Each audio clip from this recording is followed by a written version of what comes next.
Apa masalahnya? Masalahnya ialah aliran Wahabi yang baru lahir 200 tahun yang lepas, mereka menyebutkan di dalam buku akidah mereka, akidah Wahabi mereka, di dalam laman web mereka, daripada mulut mufti dan ulama-ulama mereka luar dan dalam negara, bahawa akidah Asy'ariyah dan Maturidiyah adalah akidah yang sesat lagi menyesatkan.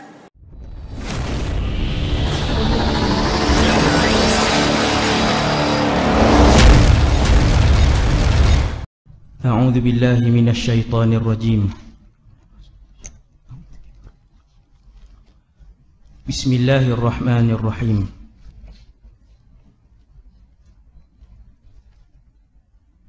Alhamdulillahi rabbil alamin. Wassalatu wassalamu ala asyrafil anbiya'i wal mursalin. Sayyidina wa habibina wa syafi'ina wa qurrati a'yunina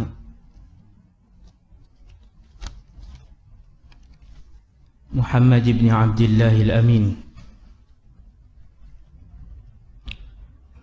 wa ala alihi wa ashabihi wa man tabi'ahum bi ihsanin ila yaumiddin.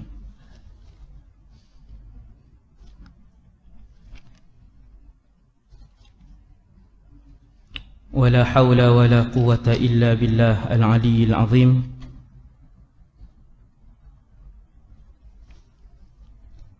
ولا حول ولا قوة إلا بالله العلي العظيم. ولا حول ولا قوة إلا بالله العلي العظيم. أما بعد. رضينا بالله ربا, kami rida Allah Tuhan kami. Wabil islami dina, kami redha Islam cara hidup kami. Wabi Muhammadin nabiyan wa rasula, dan kami redha bahawa Muhammad sallallahu alaihi wasallam seorang nabi dan rasul.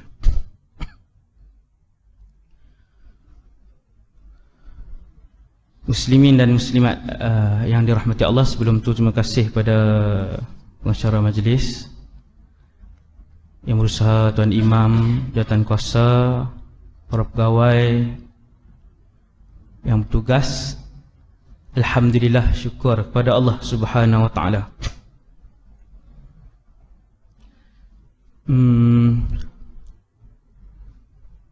Saya mula bercakap tentang bahaya Wahabi ini beberapa bulan yang lalu.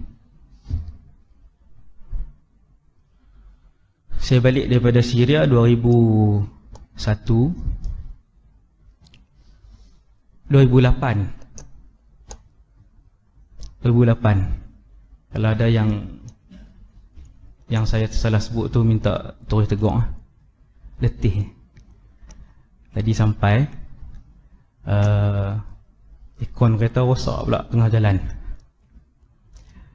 Sampai tak sempat rehat tadi, terus sampai sini lah. Tuan-tuan yang dirahmati Allah sekalian, daripada 2008 alhamdulillah banyak topik yang saya sentuh dalam masyarakat. Dengan sekolah-sekolah menengah pun lebih ratusan ribu pelajar yang saya dah jumpa. Banyaklah topik saya cakap. Sampailah topik tanda kiamat, barzakh, syurga, neraka dan sebagainya. Kemudian saya melihat gerakan Wahabiyah yang tak mau mengaku nama Wahabi ini semakin membahayakan perpaduan umat Islam. Kereta Saga iklan WWY 9115 tak tutup lampu. Lagi tak boleh balik. Tak boleh start ni. Apabila saya melihat tokoh-tokoh kumpulan ini yang menamakan diri mereka Salafi ataupun sunnah, ataupun sunnah, kumpulan sunnah. Kalau baca WhatsApp mereka tu, kita kumpulan sunnah takkan nak buat macam ni. Bukan saya ambil handphone dia baca, tuan-tuan. Saya tak pernah minta pun, benda tu orang hantar. Jadi Wahabiyah ataupun Salafi ataupun sunnah setelah mengganggu dan mengkucar-kacirkan perkara-perkara furuk di dalam masyarakat Islam Malaysia dan seluruh dunia. Lebih 20 buah negara yang saya pergi, Jepun, macam-macam lah. Jadi saya tengok kumpulan ni tetap ada, rentak iramanya sama. Yang benda apa yang dia cakap, benda apa yang dia kelirukan, yang tu je. Perkara yang sama je yang dibawa dalam dan luar negara. Bila saya melihat sampai kepada tahap yang membimbangkan, termasuklah isu Mufti Kedah diberhentikan ataupun tidak disambung jawatan Mufti, ia juga ada kena-mengena dengan kumpulan ini. Ini saya sebut ni. Bila dah terlalu melampau dan bahaya, maka saya ambil keputusan untuk mula bercakap tentang bahaya kumpulan ini yang berselindung dalam masyarakat Islam di Malaysia ni, supaya masyarakat boleh membezakan insya-Allah di antara kumpulan yang mewarisi kebenaran daripada para ulama sejak 1400 tahun dengan satu kumpulan yang baru muncul dan mengeluarkan tuan rumah serta ahli keluarga tuan rumah daripada rumah kediaman mereka sendiri. Itu analogi lah, bukan maksudnya dia datang masuk rumah kita, dia halau keluar, dia kata ni rumah dia. Jadi bermula daripada beberapa bulan yang lalu saya mula bercakap tentang bahaya Wahabi ini dan setakat mana bahaya dia beserta dengan bukti yang saya akan bawa pada malam ni pada tuan-tuan. Sedikit lah, maksudnya malam ni 1% lah daripada apa yang perlu kita tahu, tapi sama-sama kita kongsi untuk sama-sama kita tahulah perkara ni untuk kita menjaga ahli keluarga kita. Tuan-tuan yang dirahmati Allah sekalian, dalam dunia Islam hari ini umat Islam lebih kurang 1.5 bilion. Mazhab fiqh yang paling besar ada 4. Ada mazhab Hanafi, yang kedua paling besar mazhab Syafi'i, kemudian mazhab Maliki, kemudian mazhab Hambali. Seluruh dunia Islam yang tu membentuk lebih kurang keseluruhan lah umat Islam yang ada di dunia ni. Itu mazhab fiqh. Kalau kita jumpa orang Pakistan, dia mazhab Hanafi. Kita jumpa orang Turki, dia mazhab Hanafi. Orang Cina, 60 juta Muslim di China, mazhab Hanafi. Orang Maghribi, Morocco, Tunis, Algeria, mazhab Maliki. Kemudian kita orang Indonesia, majoriti orang Syria, Syafi'i. Kemudian begitu juga dari sudut bacaan Al-Quran. Quran yang tuan-tuan tengok tu, di Malaysia kita baca berdasarkan mazhab Hafiz an Asim, dan sebahagian imam yang diambil dalam bulan Ramadan daripada luar, alhamdulillah sebahagiannya mahir dengan beberapa bacaan lain. Jadi tuan-tuan pendengar ada bacaan lain, maka yang tu bukan sesat. Itu mazhab lain. Ada yang bacaannya Warash, ada yang bacaannya Kisai, ada yang bacaannya Hamzah, ada yang bacaannya Qalun.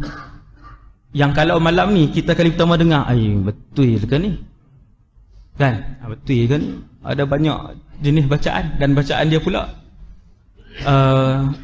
berbeza dengan apa yang kita duk baca di Malaysia ni. Yang tu kepelbagaian mazhab dari sudut bacaan Al-Quran pula. Tuan-tuan sekalian, dari segi akidah, adakah dari segi akidah kita juga bermazhab Syafi'i? Syafi'i itu fiqh. Hanafi mazhab fiqh, Hambali mazhab fiqh, Maliki mazhab fiqh. Dari segi mazhab, dari segi akidah, semua yang bermazhab Syafi'i dan Maliki dari sudut fiqh, maka mereka bermazhab Asy'ariyah dari segi akidah.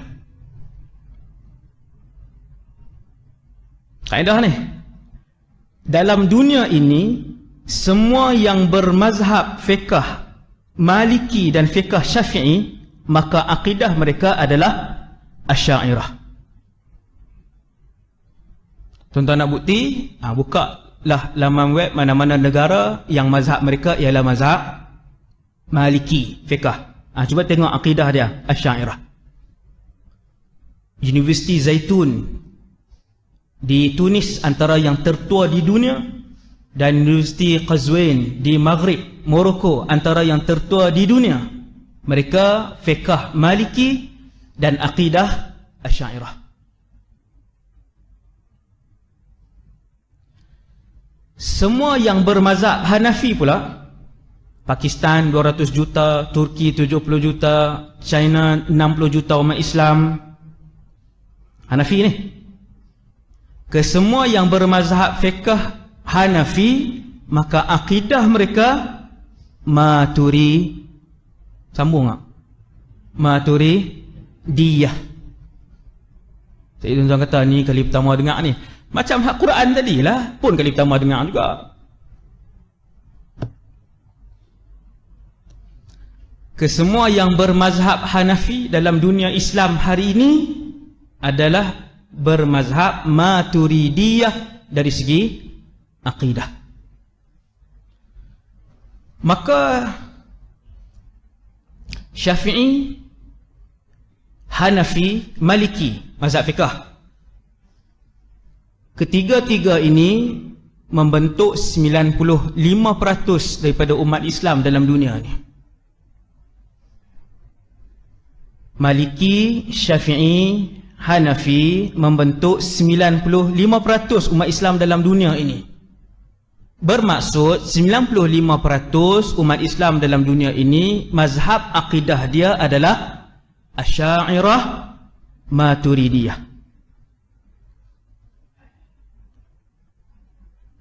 Apa masalahnya? Masalahnya ialah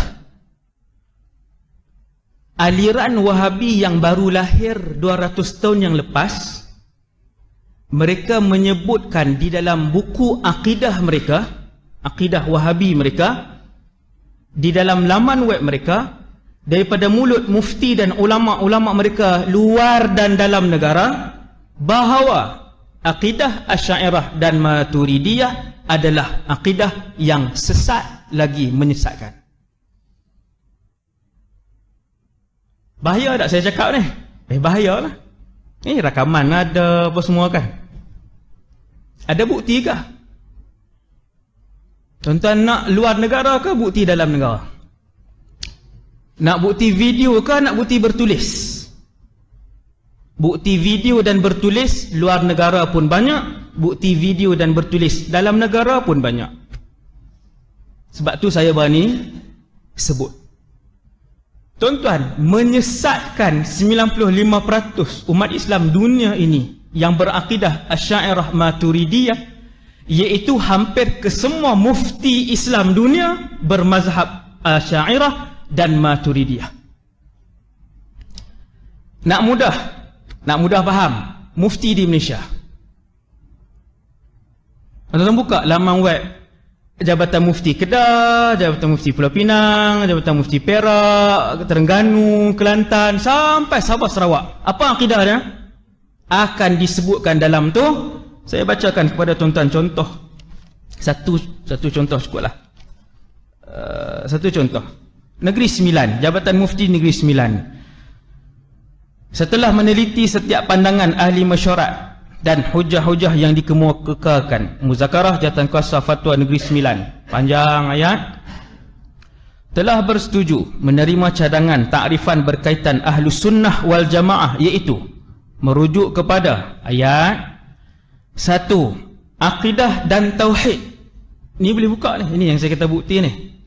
Akidah dan Tauhid berdasarkan pegangan Imam Abu Hasan Asy'ari, mazhab Asy'ariyah, dan Imam Abu Mansur Al-Maturidi, mazhab Maturidiyah. Ini semua sesat. Macam mana? Bahaya ke tak bahaya? Kita nak duduk berkahwin, bermasyarakat dengan sekelompok kecil masyarakat yang berfahaman dan beraliran Wahabiyah yang menyesatkan akidah kita. Macam mana nak duduk dengan dia, tuan-tuan? Macam mana nak solat dengan dia, nak hidup dengan dia, nak bermasyarakat dengan dia, Maka dia satu aliran yang ekstrim, yang bahaya, yang telah pun dikeluarkan secara berani oleh beberapa jabatan mufti dengan beraninya di Malaysia ni, antaranya Negeri Sembilan, Pahang, Selangor, Johor. Mereka telah menyerahkan tokoh-tokoh yang menyebarkan aliran ini dan tidak dibenarkan masuk ke negeri-negeri ini. Ada orang tahu, ada orang tak tahu maklumat tu. Oh, ada ustaz. Oh, dah kena sekat ustaz. Ya. Tuan-tuan yang dirahmati Allah sekalian, tahun ni 1438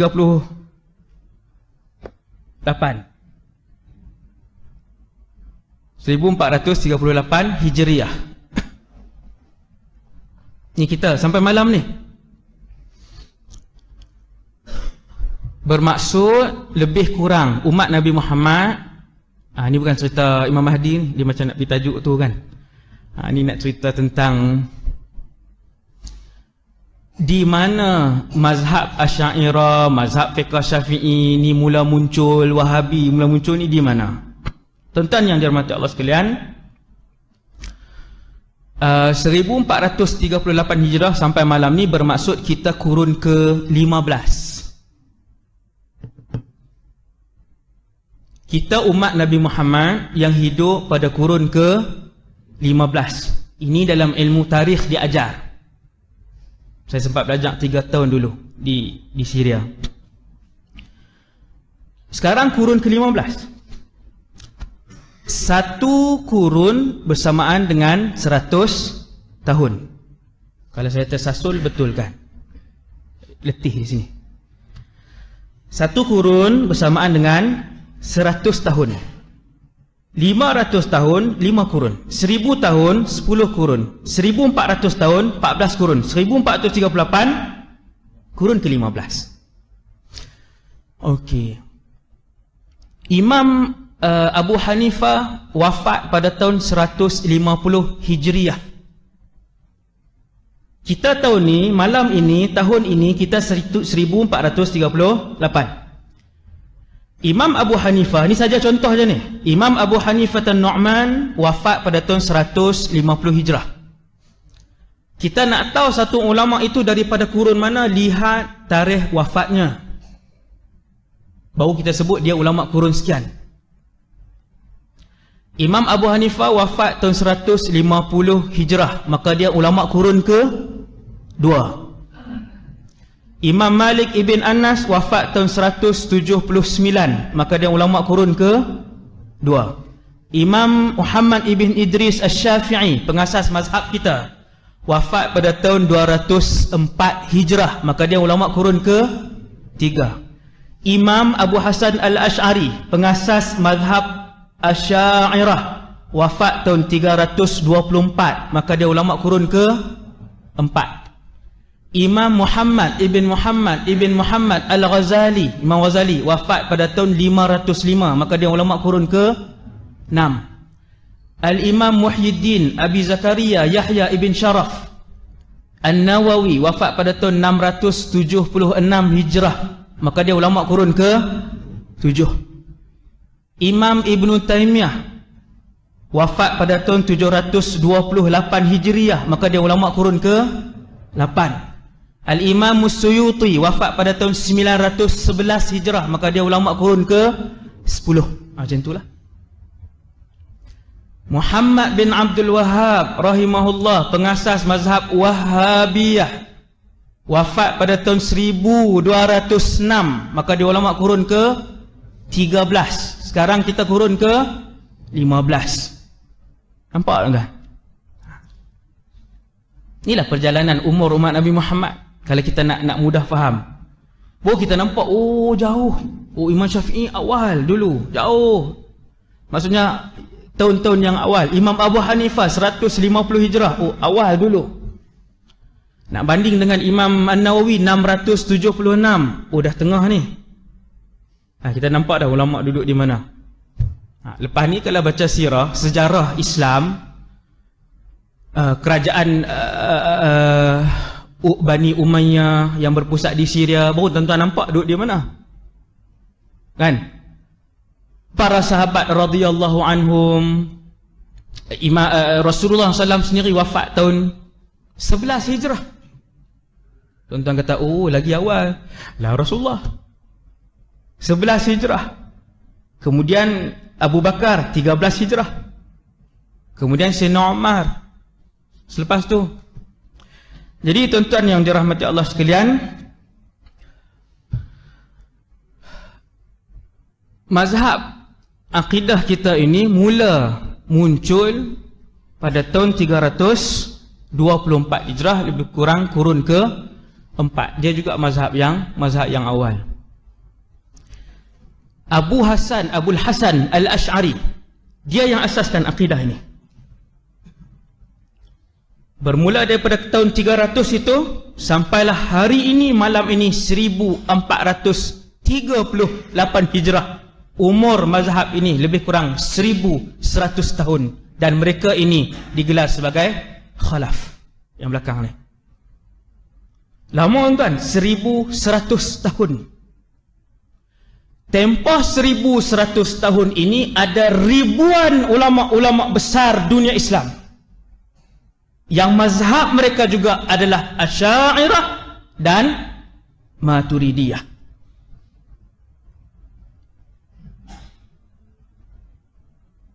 Ada senarai nama, ratusan senarai nama para ulama yang mencapai tahap mujtahid. Tuan-tuan faham kan? Bukan imam mujtahid, bukan imam surau, imam masjid. Mereka yang mencapai tahap imam mujtahid, yang hidup sepanjang 1100 tahun ini, yang mazhab akidah mereka adalah Asy'ariyah dan Maturidiyah. Datang Wahabi hidup di belakang sana, dia kata Asy'ariyah Maturidiyah ni sesat.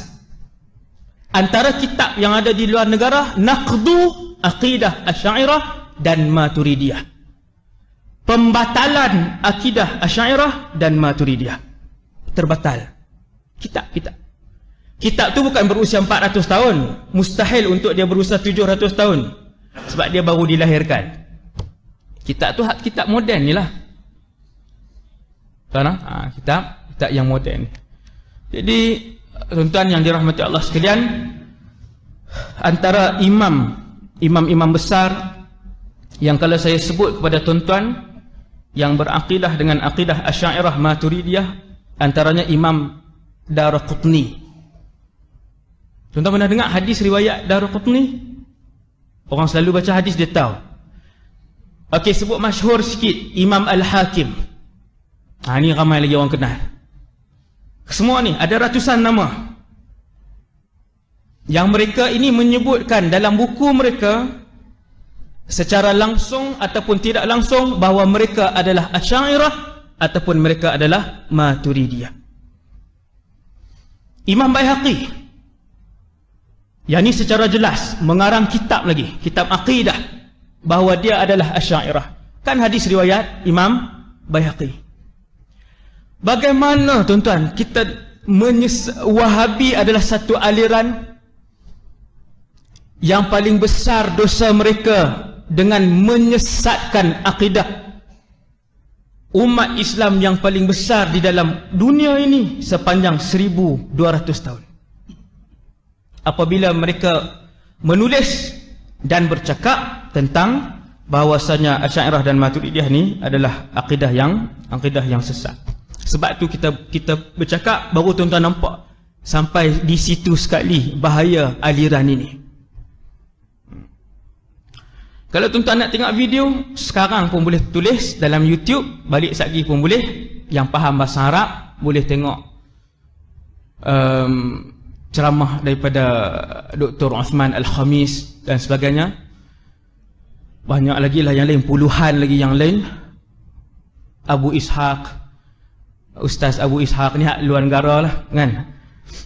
Dan kalau yang dalam Malaysia, tuan-tuan boleh type lah antaranya tajuk bukti penyelewengan akidah Asy'ariyah.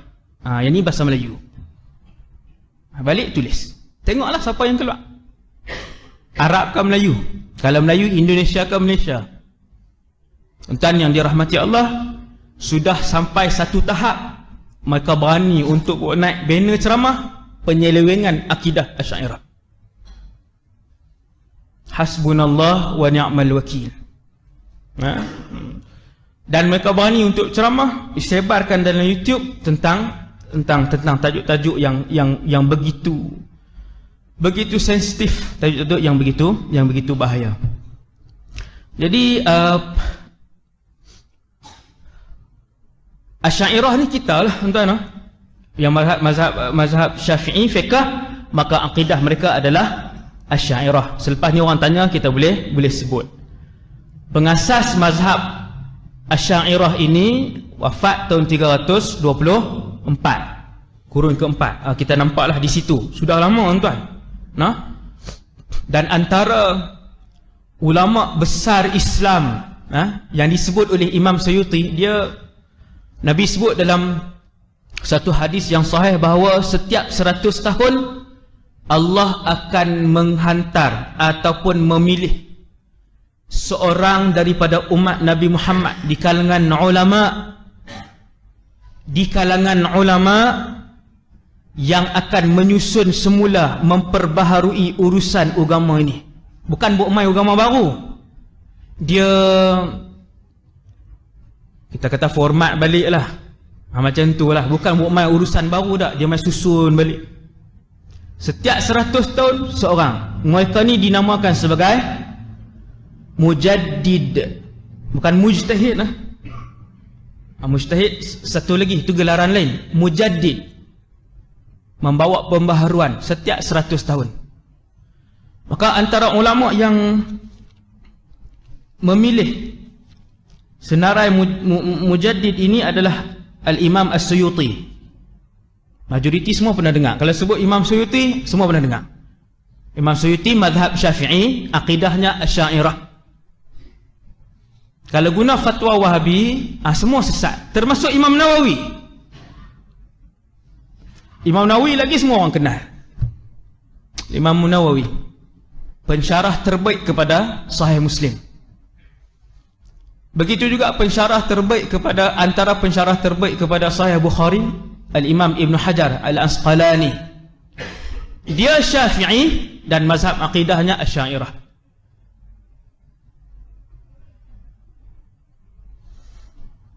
Majoriti muhaddis dunia Islam ini sejak 1200 tahun mereka adalah di kalangan Syawafi'. Syawafi' ni jamak taksir kepada bermazhab Syafi'i. Hum minas Syawafi'. Majoriti ulama-ulama hadis dunia Islam 1200 tahun adalah Syawafi', Syafi'i, dan akidah mereka adalah, bila Syafi'i, akidah mereka mazhab Asy'ariyah. Imam Suyuti ini dia belakang sikit. Tapi dengan kita pun lebih kurang 500 tahun lah, lebih kurang. Imam Suyuti, terkenal Imam Suyuti, diberi kelebihan oleh Allah mengarang hampir semua funun, hampir semua seni Islam.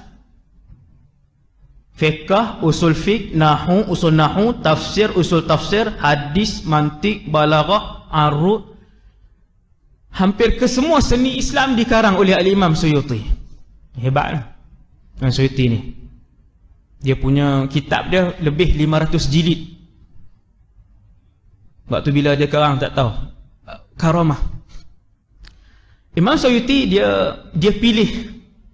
Dia kata, bagi aku mujaddid umat Nabi Muhammad yang pertamanya adalah Sayyiduna Umar ibn Abdul Aziz. Itu mujaddid pertama. Kemudian mujaddid kedua Al-Imam Syafi'i, imam yang mengasaskan mazhab fiqh kita, Muhammad ibn Idris Syafi'i. Yang ketiga kata Imam Suyuti, Al-Imam Ibn Suraij. Yang keempat Al-Imam Baqillani. Yang kelima Al-Imamul Ghazali. Ni yang banyak disesatkan oleh Wahabi, luar dan dalam negara. Imam Ghazali ni, hati-hati. Bukan hati-hati dengan Imam Ghazali ni, hati-hati dengan pemikiran tu. Al-Imam Ghazali, Hujjatul Islam, U'jubatu Asrih, ulama gelarkan dia Hujjah Islam. Kata Imam Suyuti, mujaddid kurun seterusnya 1, 2, 3, 4, 5 Imam Ghazali. Mujaddid kurun seterusnya Al-Imam Fakhruddin Ar-Razi. Mujaddid seterusnya Imam Ibn Daqiqil Aid. Dan mujaddid yang terakhir pada pilihannya adalah Al-Imamul Bulqini.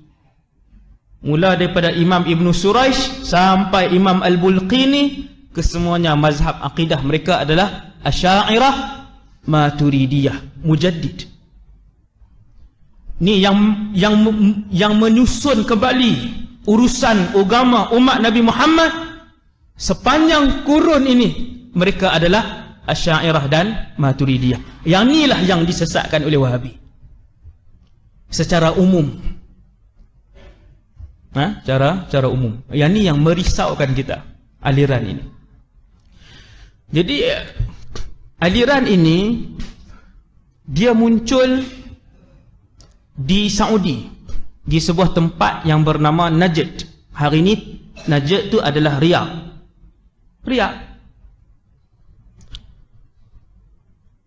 Di situlah lahir Al-Syeikh Muhammad ibn Abdul Wahhab. Dialah lahir di situ. Ayahnya Abdul Wahhab, orang besar, alim besar, qadhi di situ.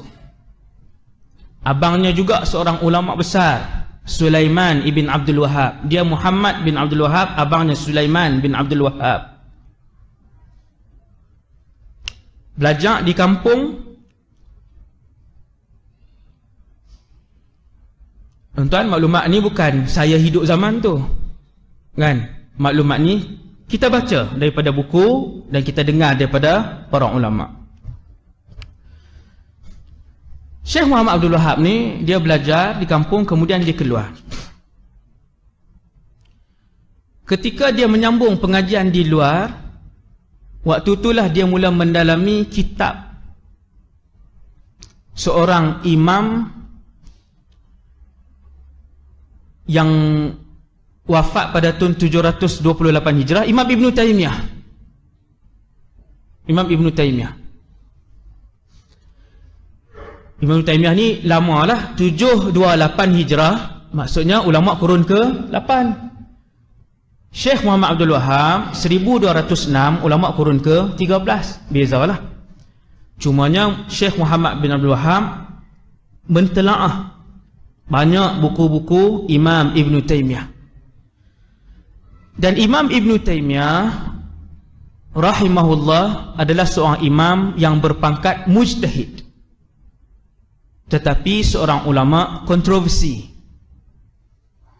kerana beliau mempunyai puluhan fatwa-fatwa yang kontroversi dan membelah ijma', melanggar ijma', melanggar keputusan 4 mazhab. Ini Imam Ibn Taymiyah. Jadi banyak fatwa-fatwa dia yang sebahagian fatwa-fatwanya keras, sebahagian fatwa-fatwa dia kontroversi, dan ratusan kali juga dalam penulisan Imam Ibn Taymiyah ini disebut dengan hukum bunuh, syirik, murtad. Banyak yang diulang begitu, kataan begitu. Maka rentak berfikir Imam Ibn Taymiyah yang kontroversi ini dihidupkan oleh Syekh Muhammad bin Abdul Wahab. Dia nampak, kemudian dia tengok, dia berasa terpegun. Maka Syekh Muhammad bin Abdul Wahab suka dengan pendapat-pendapat Imam Ibn Taymiyah ni, dan akhirnya dia menghidupkan pendapat-pendapat ini, pendapat-pendapat yang ekstrim ni. Antara pendapat ekstrim Imam Ibn Taymiyah yang membelah ijma' ialah sesiapa yang menjaharkan usolli, semayang, maka dia akan diminta untuk bertaubat. Kalau dia tak mau bertaubat, yuqtal, dibunuh.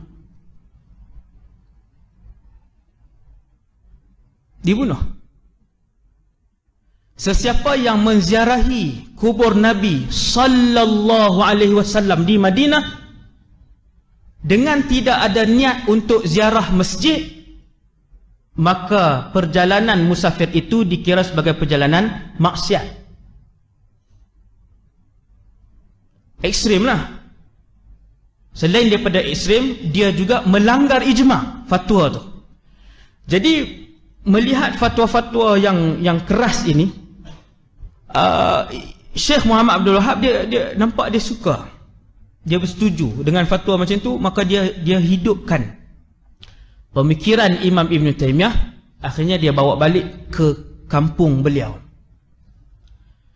Tentang sejarah ini juga saya dengar sendiri berjam-jam daripada mulut ulama mereka sendiri. Syekh Abu Ishaq, Dr. Nawaf Salim, Dr. Uthman Al-Khamis, Dr. Muhammad Al-Arifi. Berjam-jam saya dengar perjalanan hidup ni Syekh Muhammad Abdul Wahab yang saya sebutkan tadi. Akhirnya bila Syekh Muhammad Abdul Wahab dia bawa balik pemikiran ini untuk disebarkan di kampung, ia ternyata ditentang oleh semua para ulama yang hidup pada zaman itu. Ulama lawan, termasuk ayahnya sendiri, Syekh Abdul Wahab Qadhi ketika itu. Abang beliau mengarang 2 buah kitab mengkritik dan menolak fahaman baru yang dibawa oleh adiknya Muhammad bin Abdul Wahab, dan benda tu sampai hari ini terbuku di dalam buku kitab. Antaranya Faslul Khitab fi Raddi ala Muhammad ibn Abdul Wahab, adik dia sendiri. Buku. Dan antaranya buku yang kedua yang abang dia sendiri karang. Nampak tuan-tuan? Abang kepada pengasas mazhab ni sendiri karang, nama Syekh Sulaiman bin Abdul Wahab. Abang dia karang Sawa'iq Ilahiyah, panahan petir daripada Allah, bahasa kiasan lah, fir raddi alal wahhabiyah, untuk menolak fahaman wahhabiyah. Abang dia karang. Selain daripada 2 buah kitab ni, ada lagi 24 buah kitab lain yang dikarang oleh para ulama pada zaman itu dan zaman selepas itu untuk menolak fahaman congsang yang dihidupkan oleh Muhammad bin Abdul Wahab ini. Jadi tuan-tuan jangan rasa pelik kenapa sebahagian mufti-mufti di Malaysia, bukan sebahagian, semualah, melainkan satu saja, kesemuanya menolak aliran ni. Kenapa mereka menolak? Bukanlah ketiga-13 mufti Malaysia itu adalah ulama-ulama baru yang pertama kali menolak aliran ini, tetapi aliran ini telah pun ditolak sejak ia dilahirkan 200 tahun yang lalu. Pada zaman kemunculan dan pengembangan mazhab ini, sebanyak berpuluh-puluh buah kitab yang dikarang menolak fahaman ini. Anda faham kan? Bukan ulama kita baru tolak ni, dah daripada dia muncul. Dan hari ini siapa yang faham bahasa Arab, dia boleh tengok mufti-mufti besar dunia Islam di Syria, di Mesir, di Maghribi, di Tunis, di Pakistan, mufti-mufti Islam kesemuanya menolak fahaman ini. Fahaman yang muncul ni, yang salah ni. Tuan-tuan, jadi daripada situ dia berkembang. Kemudian Syekh Muhammad Abdul Wahab ni setelah ditolak oleh para ulama, ayah dia sendiri, abang dia sendiri, mufti-mufti ketika itu, antaranya mufti Syekh Zaini Dahlan tu, dia lewat sikit 1304. Syekh Muhammad Abdul Wahab 1206 kan. Antara mufti yang awal yang hidup pada zaman itu adalah mufti Muhammad bin Abdullah ibn Hamid. Dan dia pun karang kitab juga disebutkan tentang kebatilan mazhab Wahabi ni. Tuan-tuan sekalian, di Malaysia tokoh Wahabi 5-6 orang saya dengar dengan telinga saya tengok video. Dia sebut kata Wahabi ni sebenarnya adalah tuduhan dan ia tidak wujud. Wahabi ni saya rasa, orang tu lah sebut, dia kata saya rasa dia adalah hantu, sebab kami pun tak tahu siapa Wahabi. Jadi saya heran, kenapa nak nafikan Al-Wahabiyah ini satu gerakan yang memang wujud. Muhammad bin Abdul Wahab itu memang ada. Apabila disebutkan Wahabiyah, ia merujuk kepada gerakan yang diasaskan oleh Muhammad bin Abdul Wahab dengan puluhan kitab yang dikarang oleh para ulama yang hidup pada zaman dia hidup dan selepas zaman itu. Sampailah zaman moden ini, bekas mufti Saudi Syekh Abdul Aziz Ibn Baz di dalam sebuah buku yang menghimpunkan fatwa-fatwa beliau, apabila ditanya, wahai Syekh, ramai orang kata dekat kita ni Wahabiyah, apa pendapat Tuan Syekh? Ada dalam kitab Fatawa Nurun Ala Darbi, ni yang saya sebut ni bukti ni, ada dalam kitab Fatawa Nurun Ala Darbi bahawa Wahabiyah ini wujud. Wahabiyah ini merujuk kepada Syekh Muhammad bin Abdul Wahab yang dinafikan oleh tokoh-tokoh Wahabi dalam negara ni. Kalau luar mereka tak nafi sangat. Entah no? Jadi Syekh Abdul Aziz bin Baz dia sebut wa hadzal laqabu huwa, laqab ataupun gelaran ini, bila orang tanya dia pun jawab. Kesemua fatwa-fatwa dia dihimpunkan dalam buku, diberikan judul buku Fatawa Nurun Ala Dar. Antara soalannya yang ni, Wahabiyah ni siapa wahai Syekh? Maka Syekh pun jawab, Wahabiyah ini adalah satu gelaran yang dinisbahkan kepada Syekh Muhammad bin Abdul Wahab di tanah Hijaz satu ketika dulu, kata Syekh Muhammad bin Abdul Wahab. Kumpulan yang digelarkan dengan gelaran Al-Wahabiyah adalah pejuang-pejuang tauhid yang membawa manusia semua kembali kepada mentauhidkan Allah Subhanahu wa taala, dan dia adalah satu gelaran yang dibanggakan oleh setiap orang ketika itu. Maksudnya gelaran tu memang benda tu memang ada, memang siapa yang waktu tu Wahabi, maksudnya boleh saya Wahabi macam tu kan. Kan mudah kalau tokoh di Malaysia ni kita tanya macam mana ni, saya Wahabi, senang. Masyarakat pun tengok, okey senang. Bila kita tanya dia kata tak tahu, saya pun tak kenal. Dia kata wasabi tahu, dia kata Wahabi dia 5-6 orang ni, bila kita kata dia kata tak pernah dengar pun. Orang yang menyebut Wahabi, mereka telah melakukan tuduhan besar. Ini antara benda yang disebut dengan mulut mereka kan. Saya kata kenapa tak mengaku benda ni wujud? Lah tuan-tuan buka lah fatwa Jakim pun, buka lah Jakim, dia akan tulis aliran Wahabiyah tidak sesuai diamalkan di Malaysia. Mereka mudah membida'ahkan amalan umat Islam. Mereka tu Jakim ambil mana Wahabiyah? Hantu Wahabi. Cukuplah nafikan, tunjukkan diri kalian sebenar, kami Wahabiyah. Kenapa Wahabi tak mau mengaku Wahabi? Sebab nama ini sudah kotor. Nama ini sudah tercemar dengan pembunuhan yang mereka lakukan. mensyirikkan umat Islam yang lain, mengkafirkan orang Islam yang lain, membid'ahkan umat Islam yang lain. Dah kotor. Ulama Islam bangkit 200 tahun, sekian ratusan buku ditulis tentang kesesatan aliran ini. Tukar, kita Salafi. Nama Salafi pula. Jajah seluruh dunia Islam hari ini dengan gelaran Salafiyah. Salafiyah. Was-salafiyatu bura'a'u minhum. Dan orang-orang salaf, Salafi ni yang hidup pada 3 kurun termulia. Tuan-tuan, siapa Salafi sebenar? Nabi kata, khairun nasi qarni, thumma alladhina yalunahum, thumma alladhina yalunahum. Hadis ni sahih.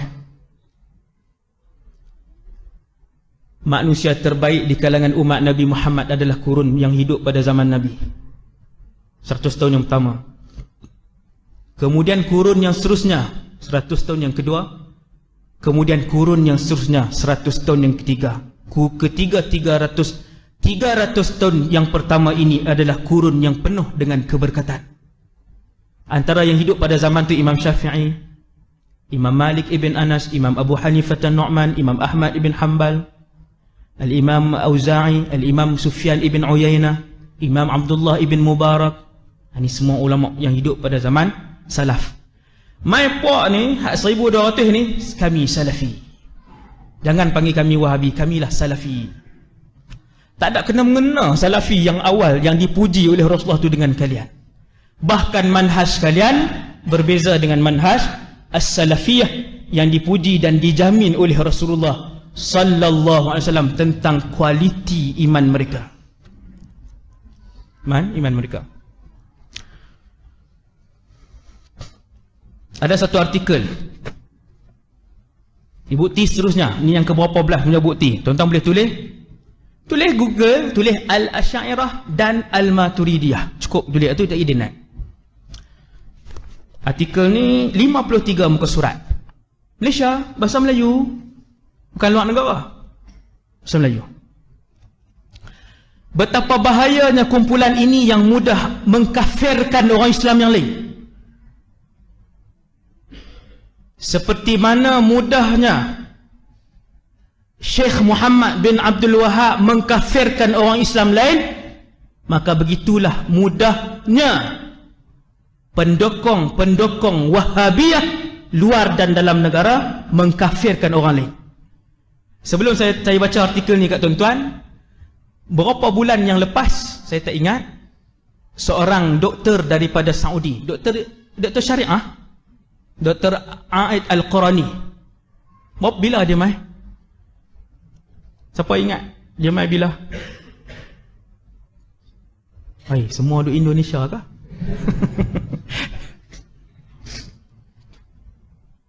Okeylah, dia pernah datang.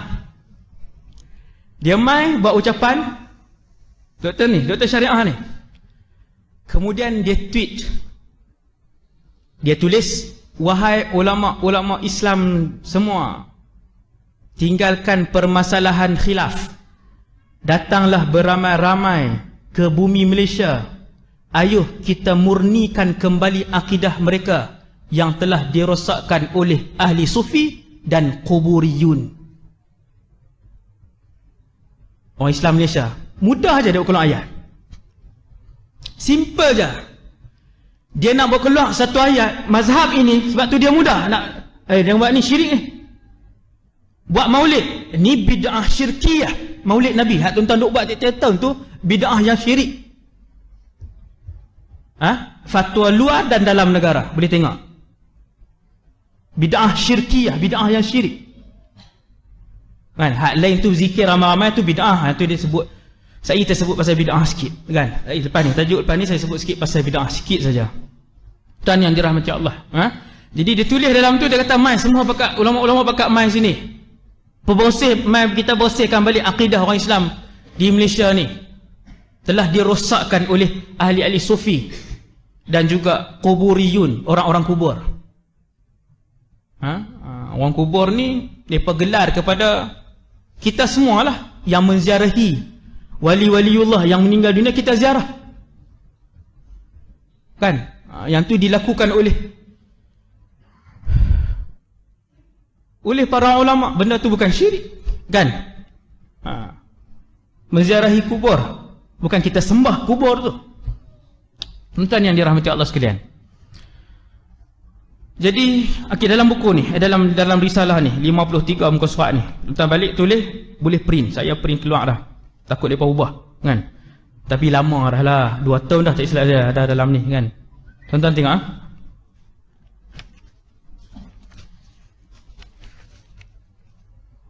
Wahabiyah ni juga adalah satu aliran, sebelum saya lupa, mereka juga aliran yang menolak tasawuf. Sebab tu, mereka boleh sebut, yang merosakkan akidah umat Islam ni siapa dia? Ahli sufi. Mudah, senang je nak sebut. Tasawuf ni satu ilmu yang lebih kotor daripada ayat apa? Ayat acak. Ni bahasa memang utara piau tu. Tahulah siapa sebut kan. Ilmu tasawuf ni yang 1200 tahun, sejak 1200 tahun apabila ditanyakan kepada ulama Islam apakah itu ilmu fardu ain, mereka akan jawab fiqh, tauhid, tasawuf. Mai Wahabi hak baru lahir ni, dia kata tasawuf ni kotak macam ayat cak. Bahaya ke tak bahaya? Bahaya lah tuan. Bukan beza kecil dengan kita dengan Wahabiyah, aliran ini sudah jadi beza yang terlalu jauh. Bila saya tengok dah jadi beza sampai dulu, ulama kita bersabar. Ulama kita tidak pernah mengeluarkan Wahabiyah daripada Ahlus Sunnah wal Jamaah dulu. Tapi bila dah terlalu melampau, satu perhimpunan para ulama Ahlus Sunnah diadakan di Chechnya, di situ antara resolusinya, ulama-ulama kita juga mengeluarkan Wahabiyah daripada Ahlus Sunnah wal Jamaah. Muka surat 9, saya baca tuan. Ini dia cerita tentang perkembangan aliran sesat. Perkembangan aliran-aliran sesat. Al-Jahmiyah, Kullabiyah, As-Sufiyah, antara yang sesat. Kemuncak tasawuf Asy'ariyah. Kemuncak tasawuf Asy'ariyah berada di tangan seorang lelaki yang diberi gelaran sebagai Hujjatul Islam, iaitu Imam Abu Hamid Al-Ghazali. Wafat pada tahun 505 Hijrah dan karya agung beliau adalah kitab Ihya Ulumuddin. Apa yang dibawa oleh Ghazali dengan nama tasawuf ini sebenarnya adalah ilmu falsafah Yunani Greek. Tasawuf ni, tuan-tuan nak mengaji itulah, yang lebih tinggi sehingga membawa kepada hulul, bersatu Tuhan dengan makhluk. Sedangkan Asy'ariyah pada dasarnya mengingkari keberadaan Tuhan pada tempat. Aliran tasawuf merupakan aliran yang mendapat sambutan meluas dalam kalangan pengikut Asy'ariyah. Kita lah sesat ni. Asy'ariyah memang semua kita belajar lah tasawuf dewasa ini. Dan kemuncak tasawuf Asy'ariyah adalah mereka menjadi para penyembah kubur, sebagaimana fenomena ini disaksikan semua, terutama di bandar suci Asy'ariyah, iaitu Mesir. Tuan-tuan nampak ucapan dia? Mudah je dia nak sebut penyembah kubur, syirik, bid'ah, sesat. Inilah Wahabi. Sebab tu dia mudah menghukum orang. Dia mudah mengeluarkan satu orang Muslim daripada nitaq, daripada dairah al-Islam. Ini yang bahaya. Dan itu bukanlah manhaj salaf dan ulama khalaf. Bahkan mudah-mudah untuk mengeluarkan satu Muslim daripada pegangan ataupun daripada agama Islam dia. Satu lagi. Okey, ni dia ditulis muka surat 12. Tuan boleh tengok sendirilah. Print tengok sendiri. Tapi sekali jadi Wahabi pula.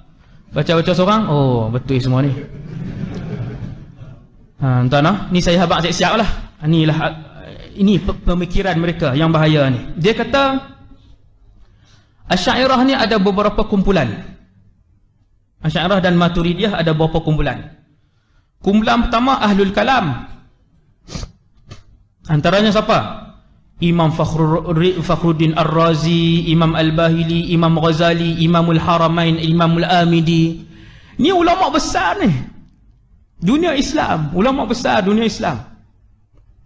Kemudian dia kata kumpulan yang kedua adalah Ahlul Hadis dan Fuqaha. Ahlul Hadis Fuqaha ni antaranya Imam Baihaqi, Imam Qurtubi, Imam Suyuti. Tuan-tuan ni semua Asy'ariyah. Semua ulama-ulama Asy'ariyah yang mewakili kurun-kurun tertentu, bahawa fahaman Asy'ariyah dan Maturidiyah itu adalah fahaman yang dipilih sejak 1200 tahun. No? Maka tenanglah wahai umat Islam sekalian yang bermazhab Asy'ariyah dan Maturidiyah. Di belakang kita, di atas kita ada ribuan para ulama yang telah pun menunjukkan kepada kita tentang kesolehan ilmu dan keberkatan hidup mereka, dan akidah mereka adalah Asy'ariyah. Kita nak risau apa lagi? Kita Asy'ariyah seperti mana yang dianuti oleh Imam Nawawi, Imam Khattabi dan Imam Baihaqi dan sebagainya. Kita berasa senang dan senang insya-Allah, kerana mereka ini imam-imam yang akan bertanggungjawab di hadapan Allah Subhanahu wa taala dengan akidah yang dibawa kepada kita ni. Kata pengarang artikel ni, yang ketiga, kumpulan Asy'ariyah ni kumpulan Sufiyah. Dengar nah? Geng-geng tarikat ni dengar. Mereka ini adalah yang paling jauh daripada Islam dan dekat kepada kekufuran dan syirik, seperti Alwi Al-Maliki, ulama Usa'ah, Syekh Alwi Al-Maliki, Habib Jufri, Habib Umar, kaum Deobandiyah dan Berelwiyah. Habis 200 juta tu ada di Pakistan tu. Paling hampir dengan syirik dan paling hampir dengan kufur. Ingat mulut dia. Ini hak hidup hari ni. Sama dengan yang hidup di luar negara, sama dengan pengasas mereka, dan sama dengan sumber utama mereka. Tuan-tuan, itu yang saya nak bentangkan. Dari segi bid'ah, aliran Wahabiyah kesemuanya sepakat, kesemuanya sejak 200 tahun sampai hari ini, bid'ah hanyalah satu saja, iaitulah kesemua bid'ah adalah neraka. Saya ulang sekali lagi. Kesemua ulama Wahabiyah luar dan dalam negara berpendapat bahwasanya bid'ah hanya satu saja, iaitulah bid'ah sayyi'ah ataupun bid'ah dhalalah. Dan pendapat ini membelah ijma' ataupun membelah jumhur ulama. Jumhur ulama sejak 1200 tahun yang lalu sampai ke malam ini, mereka berpendapat bahwasanya bid'ah itu ada dua. Ni hak baru main ni je kata ada bid'ah satu. Bid'ah maksudnya dalalah, sesat. Bid'ah bermaksud neraka. Wahabiyah sahaja. Bermula daripada Imam Asy-Syafi'i, paling awal lah. Imam Syafi'i menyebutkan al-bid'atu bid'atan. Bid'ah itu ada dua. Mahmudah, yang dipuji, bid'ah yang baiklah. Wa madhmumah, bid'ah yang dikeji. Bid'ah ialah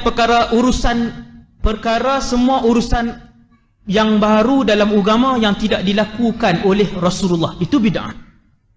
Kita nampak macam, bahayalah ustaz, bid'ah, benda tu Nabi tak buat. Ya, benda tu Nabi tak buat. Urusan baharu di dalam agama yang tidak dilakukan oleh Rasulullah. Tetapi kenapa majoriti ulama Islam sejak 1200 tahun tetap membahagikan bid'ah itu dua, ataupun bid'ah itu ada yang hasanah, ada yang sayyi'ah?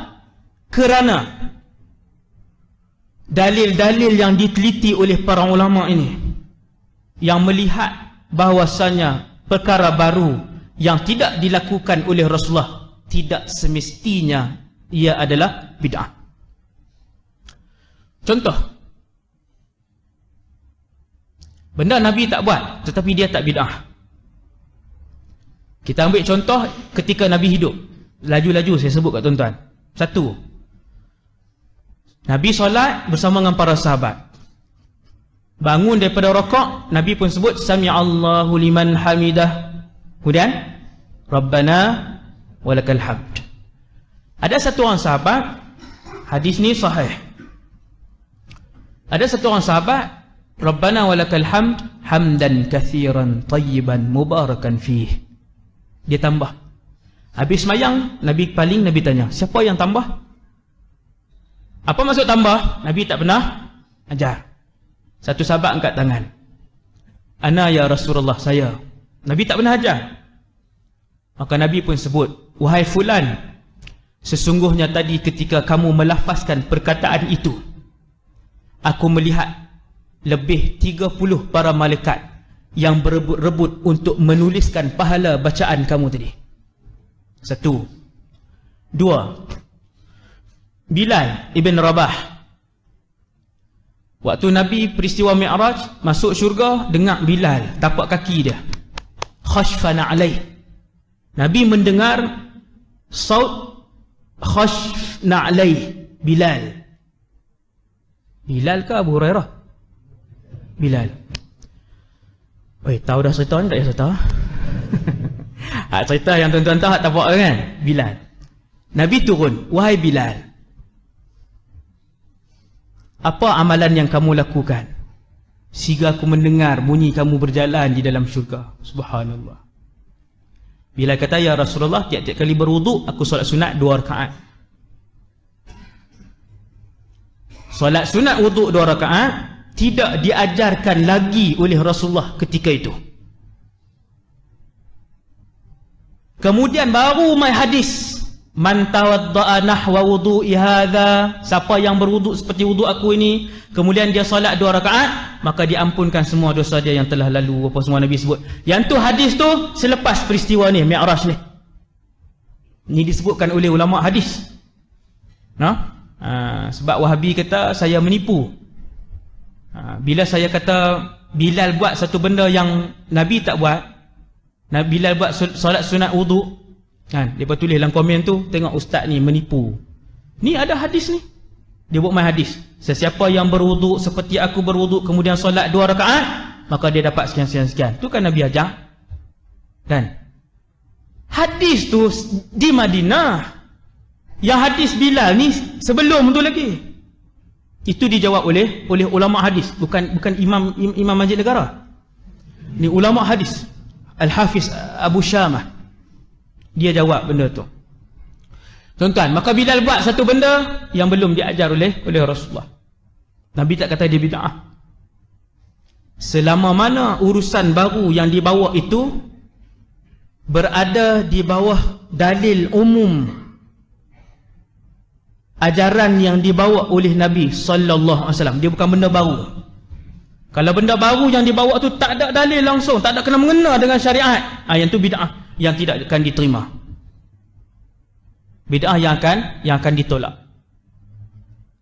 Sahabat yang nak duduk di tengah panas dengan niat ibadah, duduk di tengah panas tu, Nabi kata masuk. Yang tu tak ada kena mengena dengan ibadah. Ustaz payah. Nampak ditegur oleh Rasulullah. Sahabat ketiga dia solat, lepas Fatihah dia akan baca qul huwallah, selepas qul huwallah baru dia baca surah. Satgi rakaat kedua baca Fatihah, kemudian dia baca qul huwallah, baru baca surah. Satgi semayang lagi, macam tu juga dia buat. Bila sahabat lain tengok, dia ni duk ulang qul huwallah ni. Pelik, Nabi tak pernah ajar. Bawa jumpa Nabi. Ya Rasulullah, dia buat sekian. Nabi tanya dia, kenapa kamu buat macam tu? Dia pun jawab, inni uhibbuha ya Rasulullah. Aku suka surah ini wahai Rasulullah. Nabi tak pernah ajar. Bila Nabi tanya kenapa kamu buat macam ni, dia kata aku suka dengan surah ni, sebab tu setiap rakaat aku akan baca selepas Fatihah qul huwallah, kemudian baru baca surah lain. Nabi pun sebut, hubbuka iyyaha adkhalakal jannah.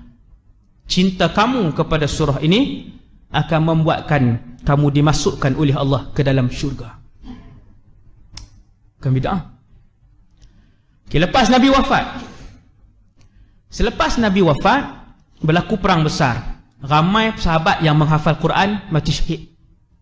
Sayyidina Umar jumpa Sayyidina Abu Bakar yang waktu tu khalifah. Sayyidina Umar kata, ya khalifata Rasulillah. Panggilan ketika itu. Amirul Mukminin start zaman Sayyidina Umar. Abu Bakar dipanggil khalifah Rasulillah. Khalifatu Rasulillah. Sayyidina Umar kata, wahai khalifah Rasulillah, ramai di kalangan sahabat kita yang menghafal Quran syahid. Aku cadangkan kepada kamu, dihimpun dan dibukukan Al-Quran. Hai, saya tuan-tuan pelik pula. Hai, ni kuih pelik ni. Dibukukan Quran. Tuan-tuan sekalian, ketika Nabi wafat, Al-Quran ini belum lagi dibukukan dalam ni buku lain lah. Ni buku fiqh harakah kan. Quran lah maksudnya, belum dibukukan. 2 helai ada di rumah sekian, 6 keping ada di rumah sekian. Pasal saya sebut keping sebab waktu Nabi hidup, Quran ditulis di atas pelepah tamar, di atas tulang, di atas macam tu. Ditulis 6 muka surat ditulis di atas ni. Duduk rumah sahabat yang berlainan sampai Nabi wafat. Dan ramai juga di kalangan sahabat yang menghafal Quran di dalam dada mereka. Sayyidina Ubay ibn Ka'ab, Zaid ibn Thabit radhiyallahu anhu, Sayyidina Muawiyah, Sayyidina Ali bin Abi Talib, Sayyidina Umar, ini semua hufazul Quran. Haram ibn Milhan, ini nama-nama yang saya sebut sikit kan, nama yang pelik sikit. Sahabat lah ni, Haram ibn Milhan.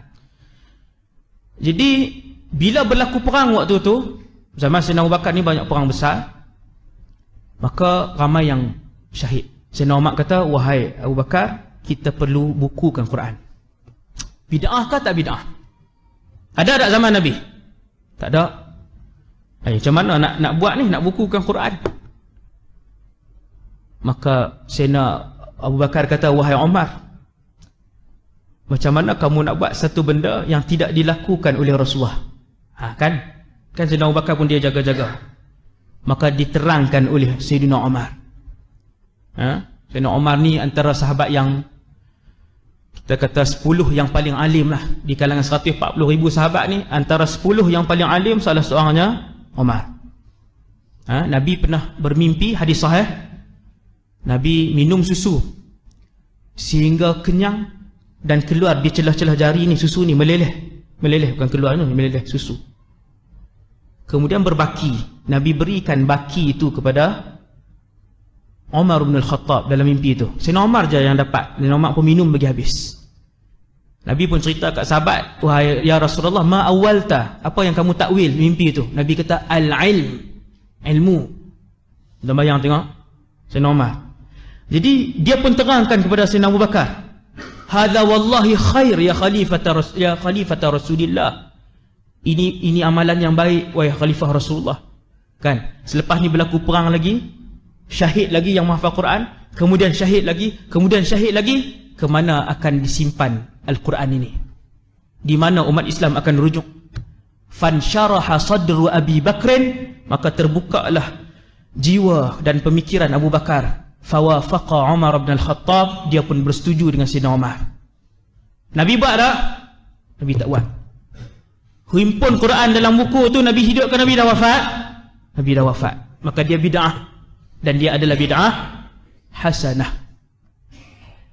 Dan berpuluh lagi yang dilakukan oleh para sahabat selepas kewafatan Rasulullah, yang mana benda tu adalah bid'ah hasanah. Tuan-tuan bayang tengok, kita dengan Wahabi ini, bila kita buat satu ibadah, benda tu bid'ah hasanah, maksudnya kita buat tu insya-Allah dapat pahala. Bila dapat pahala, buat banyak, insya-Allah menuju ke syurga. Tiba-tiba Wahabi mai, dia kata apa? Tu bid'ah dalalah, bid'ah sesat. Bila bid'ah sesat dapat apa? Dapat dosa. Bila dapat dosa, masuk neraka. Ulama kita tunjuk satu benda, itulah jalan ke syurga. Mai ulama Wahabi dia kata itulah neraka. Bagaimana mungkin untuk kita bagi tahu masyarakat, tak apalah, Wahabi ni beza sikit-sikit je. Yasin malam Jumaat, bid'ah dalalah. Zikir kuat lepas mayang, bid'ah dalalah. Tak asal kita dalam surah ni berapa bid'ah dalalah dah, berapa benda dosa dah kita buat.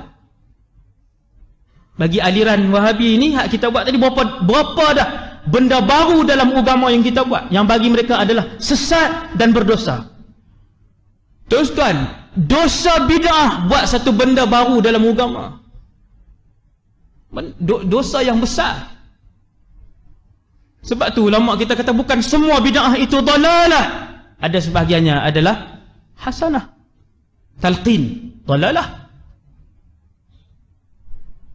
Quran apa? Awa tu baca Quran sejam tu. Dia tulis siap dah. Kan? Wahabi Malaysia tulis dah. Bid'ah dalalah. Pakat pi lah bid'ah dalalah. Berapa ribu orang buat bid'ah dalalah, buat benda mungkar tu. Bagi pandangan mereka. Beza, jauhnya perbezaan kita dengan mereka ialah apabila ulama kita tunjuk ni jalan ke syurga, ulama dia kata itulah jalan neraka. Sebab itu tuan-tuan, bila saya tengok sampai ke situ dia punya parah dia, saya pun bercakap kan, supaya kita tidak menyebarkan video-video yang diucapkan oleh tokoh-tokoh mereka, supaya umat Islam tidak lagi bertambah pening, bertambah serabut, bertambah berpecah. Itu tak tajuk berpecah ya tuan. Lebih mengelirukan masyarakat. Bila bawa pandangan mazhab ni. Bila kita tanya Wahabi ni, bila orang tanya mazhab fiqh, mazhab apa sebenarnya? Syafi'i. Kami ngajak kita Syafi'i ni, tengok ni. Mazhab Syafi'i. Tapi waktu ngajak, saya rasa pendapat ni lemah. Dan pendapat yang kuat bagi saya ialah, dia pula mujtahid tarjih. Dia pula jadi imam. Kita tanya mazhab apa ni? Mazhab Syafi'i. Tapi bila berfatwa, bila ajak masyarakat apa semua, ambil mata. Paha tak aurat, semayang lama-lama tak payah qada, sentuh laki perempuan sebenarnya tidak membatalkan wudu. Sampai hari ni ada mesej masuk dalam WhatsApp saya ni, ustaz, ulama-ulama kita duk bohong kita ke ustaz dulu? Saya kata kenapa? Ni saya baru dapat ni pandangan yang sebenar, rupanya tak boleh ziarah kubur, berdosa pada pagi Syawal. Kita dah buat dosa lama dah, ulama kita ajak. Memecah belahkan masyarakat Wahabiyah ini. Ni yang kita sebut. Dia ambil fatwa mazhab sana, mazhab sini, mazhab sana, mazhab sini, bagi kat masyarakat. Masyarakat pening. Sebenarnya tidak membatalkan aurat menyentuh wanita.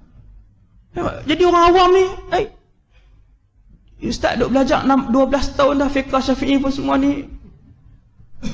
Tok guru kita duk bohong kah? Baru ni puasa 6. Dia buat naik dalam status dia tuan-tuan, buat naik status puasa 6 Syawal. Sebenarnya puasa 6 Syawal ni makruh. Hasbunallah wa ni'mal wakil. Apa yang kalian nak daripada masyarakat ni? Adakah lebih memahami Islam ataupun berlaku lebih perpecahan ataupun lebih berlaku kekeliruan? Nak apa dari masyarakat sebenarnya ni? Bila kita kata fahaman ini, fatwa macam ni boleh bawa masyarakat celaru, dia jawab, dia kata memang nak bagi celaru. Dia kata orang jahil je celaru, dia kata. Masuk dalam internet. Bagi tahu ni, kat rakam dia bagi tahu kat rakam, potong buat bagi jawapan. Yang ni potong ni, dalam internet. Potong jawapan ni, letak dalam internet. Hasbunallah wa ni'mal wakil. Kan? Jadi masyarakat jadi makin celaru, makin tak faham, dan akhirnya mereka anggap kita ni sebenarnya kena bohong lama ni. Kan? Itulah bahaya Wahabi yang saya ambil masa sangat untuk bercakap secara ringkas pada malam ni pada tuan-tuan. Saya rasa sekadar tu dulu insya-Allah. Saya rasa semua boleh fahamlah takat mana, sekadar mana bahaya dia, apa tindakan kita. Maksudnya kalau video-video dia yang mengelirukan, tak payahlah sebarkan. Kemudian jaga anak-anak kita. Raya baru ni pun subhanallah banyak ustaz sendiri, kan, seorang ustaz sendiri dalam kereta dengan anak dia nak pergi ke kuburan lah. Anak dia kata bapa nak ke mana ni? Kan? Kita nak ziarah ni lah kubur nenek. Tak boleh. Kan? Dia kata tak boleh, benda ni bukan sunnah. Dia kata ni bid'ah. Benda keji. Benda keji, break selalu. Benda keji, kawan tu dia ustaz. Kan? Tiba-tiba anak dia pula. Banyak di universiti sebagainya. Maka dengan sebab tu juga dulu saya masuk ke sekolah-sekolah, bukan saya masuk, orang panggil lah ceramah ke sebagainya kan. Saya tinggal siap sekolah menengah. Sekarang universiti pula panggil, alhamdulillah banyak daripada Perlis, daripada UUM kan, sampailah ke Sabah Sarawak, universiti banyak panggil. Dan saya ambil peluang tu lah untuk bukan memburuk-burukkan, kita nak cerita ni, ini kedudukan dia. Ini kedudukan dia, ini langkah yang perlu kita ambil. Yang baik daripada Allah SWT, yang lemah dan kurang daripada diri saya sendiri. Aqulu qali hadza astaghfirullahal azim li wa lakum. Subhanakallahumma wa bihamdik asyhadu an la ilaha illa anta astaghfiruka wa atubu ilaik. Bismillahirrahmanirrahim. Wal 'asr innal insana lafi khusrin illa alladhina amanu wa 'amilus solihati wa tawassaw bil haqq. Bismillahirrahmanirrahim. Alhamdulillah. Wassalatu wassalamu ala Rasulillah wa ala alihi wa sahbihi wa ala. Allahumma 'allimna ma yanfa'una ya Allah. Ajarkanlah ilmu yang bermanfaat kepada kami. Wanfa'na bima 'allamtana ya Allah. Manfaatkanlah ilmu yang Kau curahkan kepada kami. Wazidna ilman wa amalan wa ikhlasan fi hayatina ya Allah. Tambahkanlah kepada kami ilmu, amal, ibadah dan keikhlasan dalam kehidupan kami. Matikanlah kami semua dalam keadaan husnul khatimah, supaya kami dapat berjumpa dengan Nabi SAW dan mendapat ridha-Mu di Jannatul Firdaus ya Rabbal Alamin. Walhamdulillahi Rabbil Alamin. Assalamualaikum warahmatullahi wabarakatuh.